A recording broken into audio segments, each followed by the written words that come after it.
जय माता दी। हर हर महादेव। श्री शिवाय नमस्तुभ्यम। राधे राधे मित्रों, मैं सुप्रिया मिश्रा एक बार पुनः स्वागत करती हूँ आप सबका अपने चैनल पर। गुप्त नवरात्रि 2026 26 जनवरी माघ गुप्त नवरात्रि के 8वें दिन महाविद्या माँ बंगलामुखी की कथा में आप सभी श्रोतागणों का स्वागत एवं अभिनंदन करती हूँ। एक समय ऐसा आया, आज का जो 8वीं महाविद्या है वो बंगलामुखी की पूजा आराधना की जाती है। एक समय ऐसा आया था जब भयंकर तूफान को देवी दुर्गा ने शांत किया था और वह कोई सामान्य तूफान नहीं था। आज हम बात करेंगे 8वीं महाविद्या माँ बंगलामुखी के विषय में, जो स्तंभन की देवी हैं और तंत्र शास्त्र में बताई गई हैं कि कथा के अनुसार वो तूफान कैसा था और किस प्रकार देवी का प्राकट्य हुआ, उस विषय में भी आज बात करेंगे। तो चलिए आज की गुप्त नवरात्रि व्रत कथा आरंभ करते हैं और सुनते हैं माँ बंगलामुखी की पौराणिक कथा। एक समय जब पृथ्वी पर भयंकर तूफान उठा तो समस्त चराचर जगत त्राही त्राही पुकारने लगा। ऐसा लग रहा था मानो संपूर्ण जगत, स्वयं वायुदेव भी उसे नियंत्रित नहीं करने में असमर्थ हुए। और तब सभी देवता गण सौराष्ट्र क्षेत्र में एकत्रित होकर सभी देवता ने मिलकर देवी दुर्गा की आराधना की, उनसे प्रार्थना की। स्वयं भगवान विष्णु चिंतित हो गए और आखिर यह प्रबल चक्रवात संपूर्ण ब्रह्मांड को नष्ट कर सकता है, यह सोचकर उन्होंने स्वयं भी 1000 वर्षों तक तपस्या की।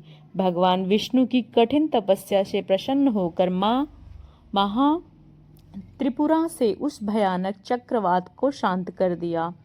तत्पश्चात माँ की दृष्टि निकटस्थ हरिद्रा सरोवर नामक एक झील पर पड़ी और वहां पर वो जल में क्रीड़ा करने लगी। तत्पश्चात सौराष्ट्र के निकट एक स्थान पर कृष्ण पक्ष चतुर्दशी के मध्य रात्रि में, जिसे वीर रात्रि कहा जाता है, उसे पीली झील से एक तेजस्वी देवी प्रकट होती हैं और वह शास्त्रों के अनुसार वह मंगलवार के दिन बंगलामुखी का अर्थ होता है। और बंगला और मुखी बंगला संस्कृत मूल व्यग्र और अपभ्रंश है, जिसका अर्थ है लगाम, यानी घोड़े को नियंत्रित करने का साधन। अतः बंगलामुखी का अर्थ है वह देवी जिसके पास शत्रुओं को नियंत्रित कर देने वाली शक्ति है, और इसलिए उन्हें स्तब्ध की देवी कहा जाता है। शास्त्रों के अनुसार सर्वप्रथम भगवान विष्णु जी ने बंगला महाविद्या का अभ्यास किया था और फिर उन्होंने वह विद्या शनक आदि ऋषियों को दी, जिन्होंने इसे देवर्षि नारद को प्रदान किया और फिर वह परमहंस को प्राप्त हुई। देवी बंगलामुखी का वर्ण स्वर्ण होता है और वो अमृत से भरे पीले कमलों के सागर में स्थित स्वर्ण सिंहासन पर विराजमान है। उन्हें मस्तक पर अर्धचंद्र सुशोभित है। वो पीतांबर धारण करती हैं और इसलिए उन्हें पीतांबरा भी कहते हैं। वे अपने दाहिने हाथ में गदा धारण करती हैं, जिसके द्वारा वो असुरों का नाश करती हैं, और अपने बाएं हाथ में वो असुर की जीवा को खींचती हैं। मौन करने की शक्ति का प्रतीक है।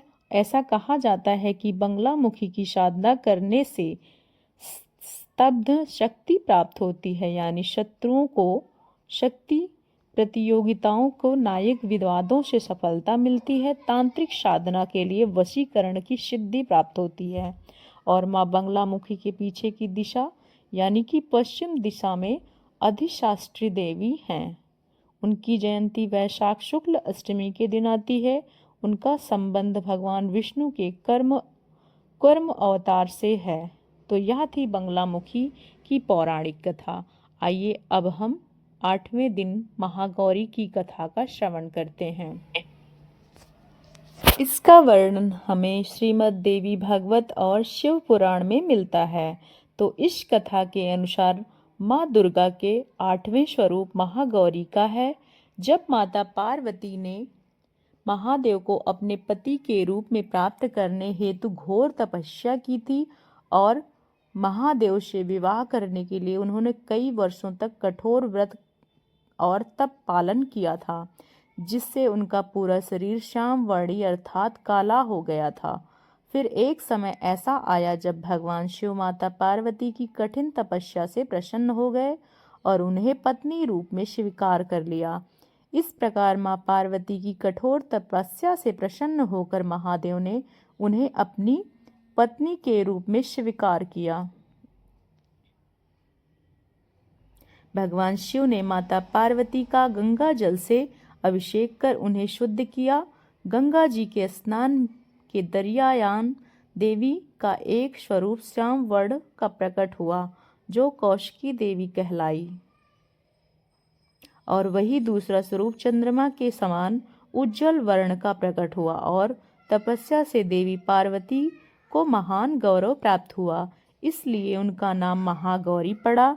वर्षों तक किए गए कठिन तप और उसके बाद गंगा जल में किए गए स्नान से माता का रूप अत्यंत गौर वर्ण और कांतिमय हो गया।